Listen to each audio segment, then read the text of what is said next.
langsung dibagi tenaga kerja langsung dibagi total jam kerjanya. Nah, hasil pembagiannya ini nanti langsung dikalikan ke masing-masing, nggak pakai dirinci.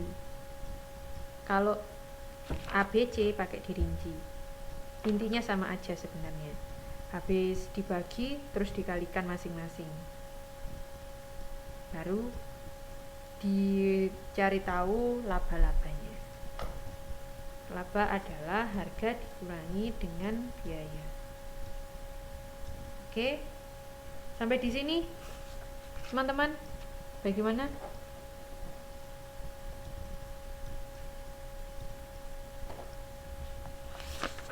Oke.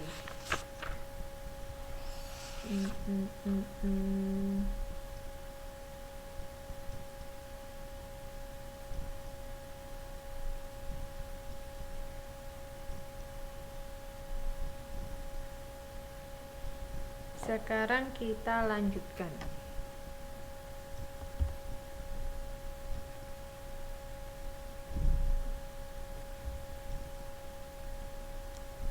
Ini adalah kegiatan 2 mengenai manajemen cost berbasis aktivitas.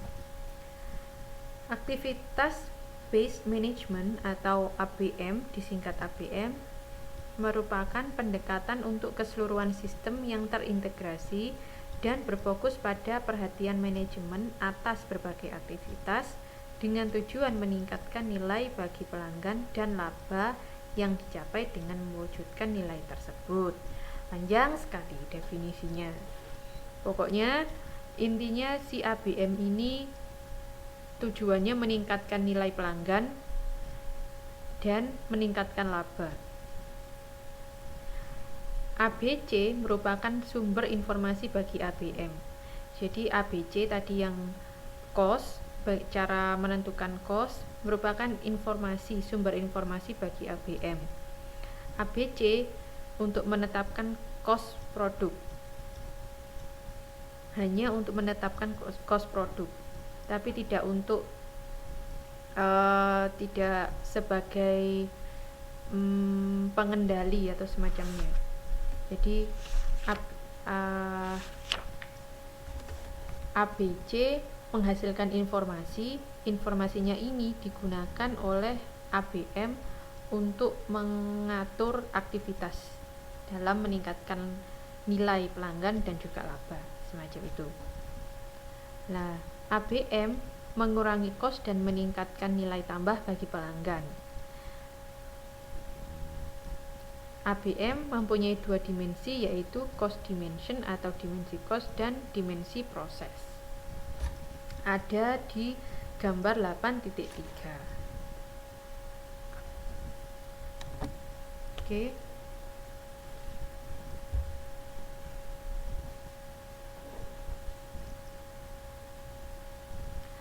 Penerapan ABM. Tujuan dari ABM yaitu meningkatkan pengambilan keputusan dengan menyajikan informasi tentang cost yang akurat. Cost yang akurat tadi kan dengan menggunakan ABC. Yang kedua, mengurangi cost dengan mendorong dan mendukung usaha perbaikan yang berkelanjutan atau PVA. PVA itu adalah Process Value Analysis.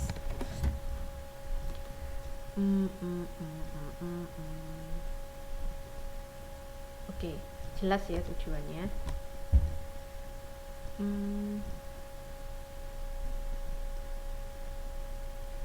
Di gambar 8.4 merupakan model penerapan ABM. Kalau ABC, jadi model ABM, silakan teman-teman dilihat di situ, terdiri atas PVA dan ABC. Kalau PVA tadi meningkatkan nilai Process Value Analysis atau bagaimana kita menganalisis peningkatan nilai. Kalau ABC bagaimana kita menganalisis cost, penempatan cost pada setiap aktivitas. Oke. Jadi semacam itu.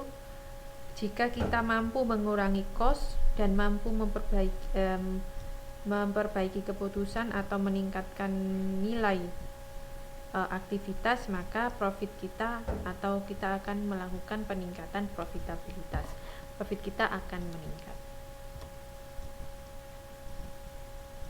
Gitu.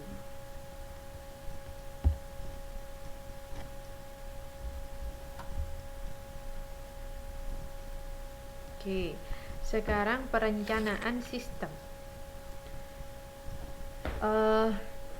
Yang pertama, maksud dan tujuan sistem ABM. Kemudian posisi bersaing organisasi masa kini dan yang diinginkan. Ketiga, proses bisnis dan bauran produk dari organisasi. Yang keempat, jangka waktu yang dialokasikan untuk pertanggungjawaban dan sumber daya yang dibutuhkan untuk implementasi. Yang kelima, kemampuan organisasi dalam mengimplementasikan, mempelajari, dan menggunakan informasi baru. Silakan teman-teman lihat di modul sudah ada.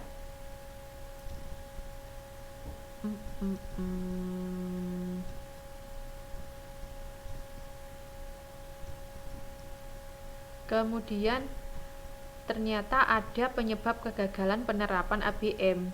Apakah itu? Yang pertama, kurangnya dukungan dari manajemen yang lebih tinggi. Yang kedua, gagal mengintegrasikan sistem.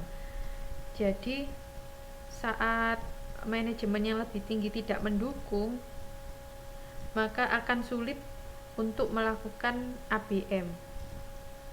Dan juga gagal mengintegrasi sistem, karena kalau kita mau melakukan ABM, kita akan mengintegrasi atau kita akan menggabungkan berbagai macam sistem.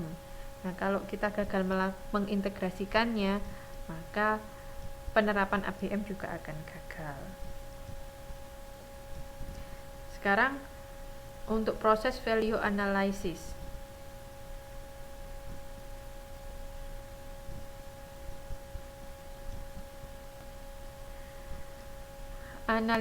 Dalam PVA ada yang disebut dengan analisis penggerak, yaitu mencari akar permasalahan atau faktor-faktor yang menyebabkan timbulnya kos aktivitas.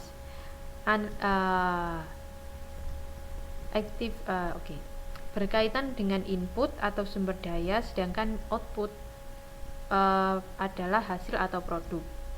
Ukuran output yaitu frekuensi suatu aktivitas dalam waktu tertentu, kemudian disebut dengan penggerak aktivitas.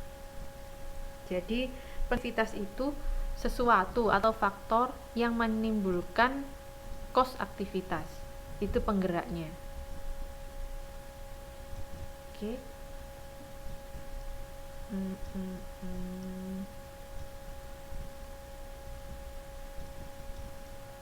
Oke.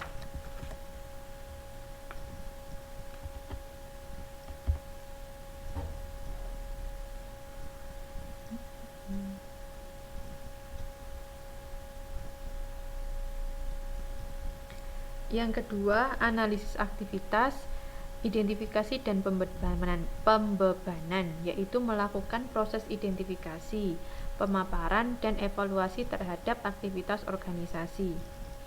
Analisis aktivitas ini menghasilkan kita jadi mengetahui aktivitas apa yang dilakukan, kemudian berapa orang yang melakukan aktivitas tersebut, waktu dan sumber daya yang dibutuhkan untuk melakukannya, dan pembebanan nilai aktivitas ke organisasi. Ini setelah kita melakukan analisis aktivitas. Kemudian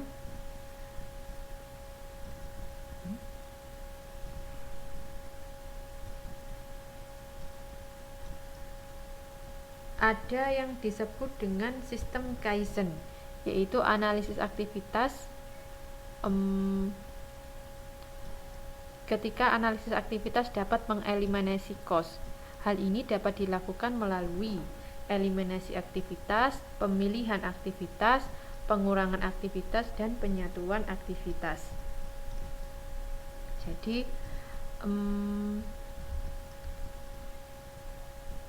setelah kita menganalisis aktivitas itu, kita dapat mengurangi kos, kita dapat mengeliminasi kos. dengan cara